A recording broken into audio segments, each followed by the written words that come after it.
اعوذ باللہ من الشیطان الرجیم بسم اللہ الرحمن الرحیم السلام علیکم ورحمۃ اللہ وبرکاتہ میرے پیارے دوستوں آج کل سوشل میڈیا پر ایک سلوگن چلا ہوا ہے اور ایک نعرہ چلا ہوا ہے کہ میرا جسم میری مرضی. تو اسی کے بارے میں اپنے خیالات کے آپ سے جو ہے وہ تبادلہ کرنا چاہوں گا، اس کے بارے میں بات کرنا چاہوں گا. تو لیکن اس سے پہلے آپ سب سے گزارش ہے کہ اگر آپ نے میرا چینل خواہ شبیر ابھی تک سبسکرائب نہیں کیا تو کائنڈلی سبسکرائب کر لیں اور ساتھ ہی بیل آئیکن کو پریس کر دیں تاکہ آپ کو میری آنے والی مفید ویڈیوز جو ہے وہ مل سکیں. تو چلیے دوستوں بات کرتے ہیں آج کے اس موضوع کی. یہ سلوگن چلا ہوا ہے میرا جسم میری مرضی. تو میں تو یہ سمجھتا ہوں کہ پہلی بات تو یہ ہے کہ یہ سلوگن سرے سے ہی غلط ہے کہ میرا جسم میری مرضی. حقیقت بات تو یہ ہے کہ میرا تو کچھ بھی میرا نہیں ہے، سب کچھ میرے رب کی دین ہے. اسی اللہ پاک نے، اسی رب العالمین نے مجھے آنکھیں، کان، ناک اور ہر عضو اپنے جسم کا عطا فرمایا ہے اور یہ اس کی امانت ہے. تو اگر کوئی بندہ آپ کو کوئی امانت دیتا ہے تو یقینی طور پر اس امانت کو ویسے ہی وہ چاہتا ہے کہ وہ اس کو واپس جو ہے وہ ملے. تو یہ سب اللہ تعالیٰ کا دیا ہوا ہے. اب اس کا عملی شکر کیا ہے کہ ہم کیسے اس کو استعمال کریں.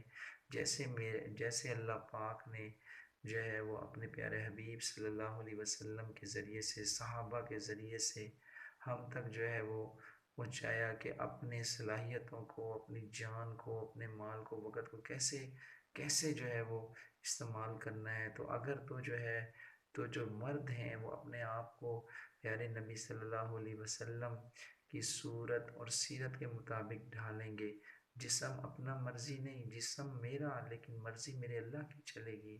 اور اسی طریقے سے جتنی عورتیں ہیں، جتنی خواتین ہیں، وہ بھی اس بات کو ذہن میں رکھیں کہ یہ جسم اللہ کی امانت ہے اور وہ اس کو جیسے اللہ تعالیٰ چاہتا ہے اور پیارے نبی صلی اللہ علیہ وسلم نے، صحابیات نے جیسے جو ہے اپنی صلاحیتوں، جان، مال، وقت کو، اپنے آپ کو استعمال کیا، ویسے ہی ہم بھی استعمال کریں گے.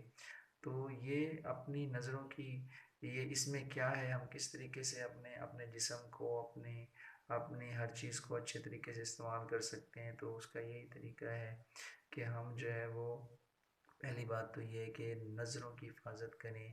نظر شیطان کے تیروں میں سے ایک تیر ہے، جس پہ پڑتا ہے اس کا عکس دل میں آ جاتا ہے. اس کے ساتھ ساتھ ہم کانوں سے صحیح سنیں، اپنی زبان سے صحیح الفاظ کا انتخاب کریں، اپنے دماغ میں اچھی سوچیں. تو اس طریقے سے ہمارے دل کے اندر اللہ اور اس کے رسول صلی اللہ علیہ وسلم کی محبت آئے گی. اور جب وہ محبت آئے گی تو وہ ہمیں دنیا میں بھی کامیاب کرے گی اور آخرت میں بھی کامیاب کرے گی. تو میرا جسم میری مرضی نہیں، بلکہ میرا جسم میرے اللہ کی مرضی اور میرے پیارے نبی صلی اللہ علیہ وسلم کی چاہت اور تعلیمات کے مطابق میں نے اپنے جسم کو استعمال کرنا ہے. تو یہ دوستوں، اب چاہے جو بھی ہے، اب بہنیں ہیں، مائیں ہیں، بیٹیاں ہیں، اللہ تعالیٰ سے دعا ہے کہ اللہ تعالیٰ ہم سب کو اپنی صلاحیتوں کو، جان، مال، وقت کو، اپنے جسم کو اپنے اور اپنے پیارے حبیب صلی اللہ علیہ وسلم کی محبت اور رضا کے مطابق استعمال کرنے کی توفیق عطا فرمائے. اور اسی پر اللہ تعالیٰ ہم سب کا ایمان اور کلمہ پر خاتمہ نصیب فرمائے. دعاؤں کی درخواست ہے، اپنی قیمتی رائے کا اظہار ضرور کیجیے گا. اگر ویڈیو اچھا لگے تو آگے شیئر بھی کر دیجیے گا. بہت بہت شکریہ. فی امان اللہ. اللہ حافظ. السلام علیکم ورحمۃ اللہ وبرکاتہ.